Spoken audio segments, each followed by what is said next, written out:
the funding that's being spent at the moment in the education network, and yet we are seeing a whistleblower come out over the SPHE, which is actually porn being taught to children between the age of 12 and 15 in schools.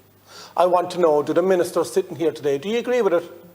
Do you agree with children being taught porn inside the schools between the age of 12 and 15? The books are kept in school and the parents are not being made aware of what they've been taught. And now we have a whistleblower. I want to be really clear. Much of what's been presented, it's just full of misrepresentations. The course that's been referred to there is a course that was run for adults. The materials provided were for adults, for adult discussion.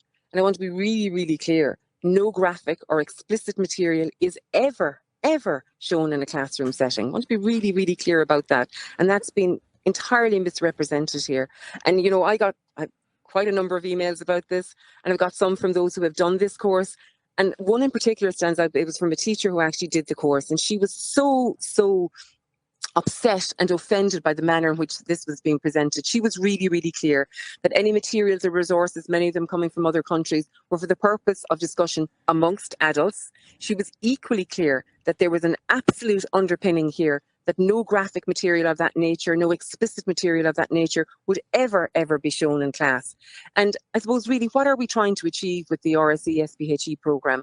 We really, really want young people to understand important issues like consent.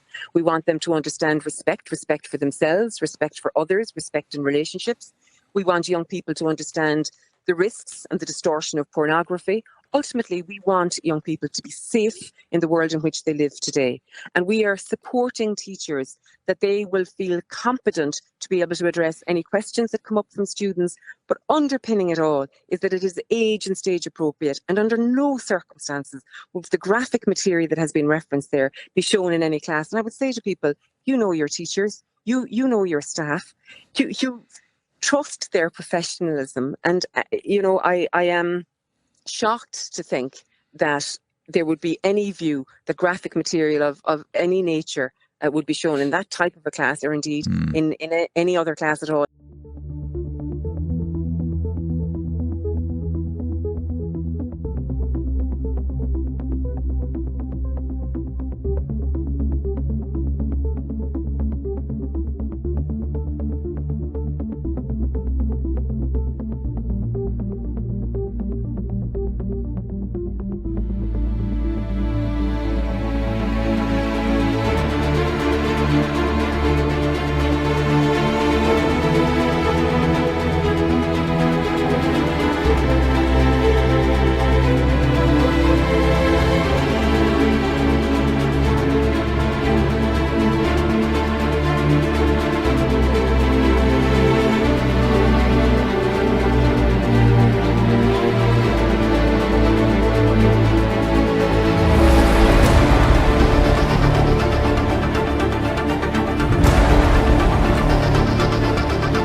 Colleague and Leader, I would ask for the Minister for Education to come in here for a debate about the social personal health education syllabus, the SPHE, and how it interacts with the child protection obligations under the law on all schools, and indeed on us all. We did some child protection very well in this country about a decade ago, and thankfully we have very robust child protection procedures in schools dating from 2017. And these mandatory school procedures are informed by, among other things, awareness of the vulnerability of children around sexual matters, the capacity for grooming, and the inability of a child to consent. And the procedures clearly spell out what sexual exploitation is and how it can link to pornography and to sexually explicit material. Now, these procedures, importantly, precede in time the recent push to prematurely sexualise young people through school curricula. They precede the queer theory and gender theory-laden SPHE syllabi, which seek to disrupt dominant and normalising binaries, pretending that such binaries and such norms are oppressive. These child protection protection procedures precede the worrying whistleblower, frankly, evidence from an SPHE teacher concerned with recent Department of Education funded training courses delivered in DCU, in part by academics sold on queer theory and gender identity ideology, and frankly, which featured such pretty toxic and desensitising material, according to what I saw anyway.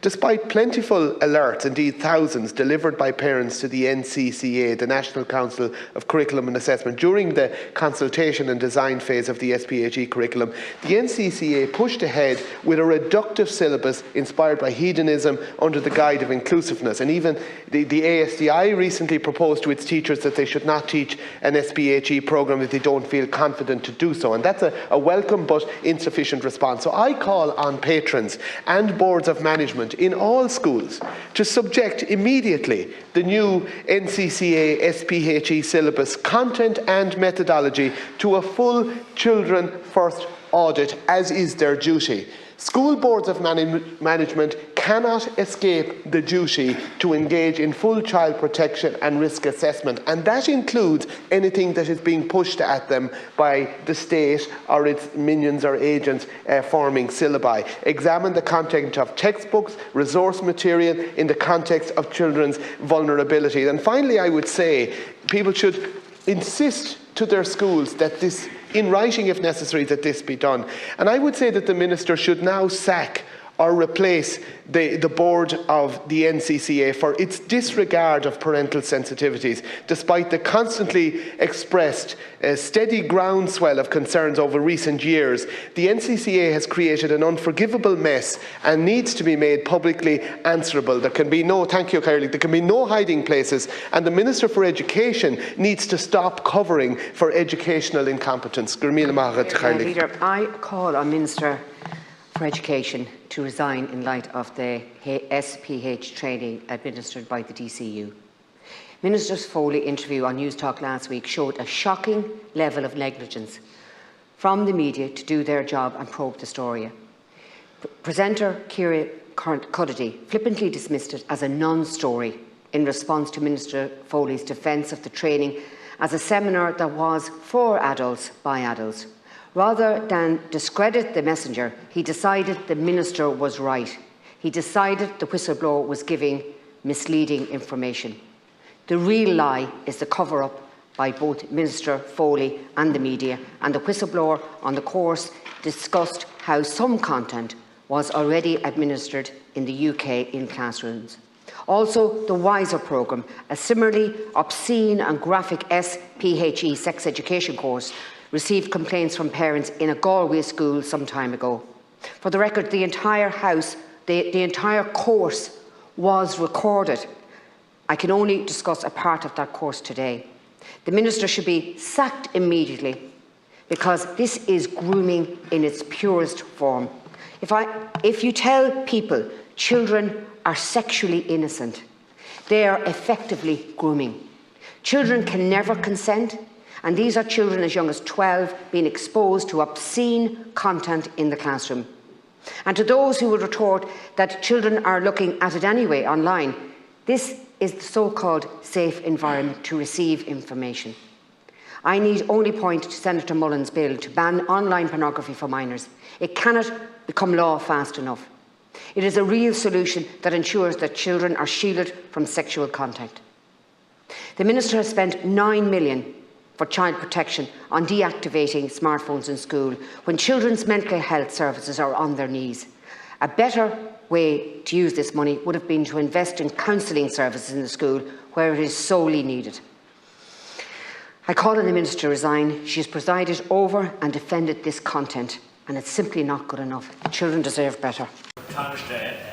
Teacher who has taught SPHE over a period of 16 years says she is one of several teachers who have resigned or are considering resigning from their roles because they are completely appalled and sickened and deeply concerned at the new SPHE curriculum, which they say has the potential to be hugely harmful to young school students. I'm not against sex education in secondary schools, but the explicit content in this textbook and associated material have crossed a line. the Department of Education has failed to conduct a proper risk or impact assessment on the potential harm this material can cause to young students. And indeed, I call on the Minister of Education now to immediately withdraw this textbook for the teacher training. What's going on in the Department of Education? This is not the first time that we've seen things like this, and who's driving this agenda? So this has to be withdrawn immediately, and I call on Minister Foley to act immediately, and if not you should act on it. Another story, and this has been circulating over the last couple of weeks, where it was claimed that teachers in Ireland would be expected to teach graphic sexual material to secondary school students as part of the new social personal health education, or the SPHE curriculum in schools. But the Minister for Education, Norma Foley, has said that students will not be shown sexually explicit material or asked to watch pornography under any circumstances. Is that another example then of sort of misinformation that is amplified by the far right in the US? Absolutely. It's taken wholesale, as I said, from the US, where this idea that, the LGBTQ community is trying to indoctrinate kids into their way of life has been something that has been a major narrative for far-right groups over there for the last couple of years. And what we've seen is the emergence of groups over there like Moms for Liberty, which is this pro-Trump parents group. They claim to be a parental rights group, but what they're actually about is pushing this kind of Christian nationalist narrative, and they're designed to undermine the Department of Education in the US completely.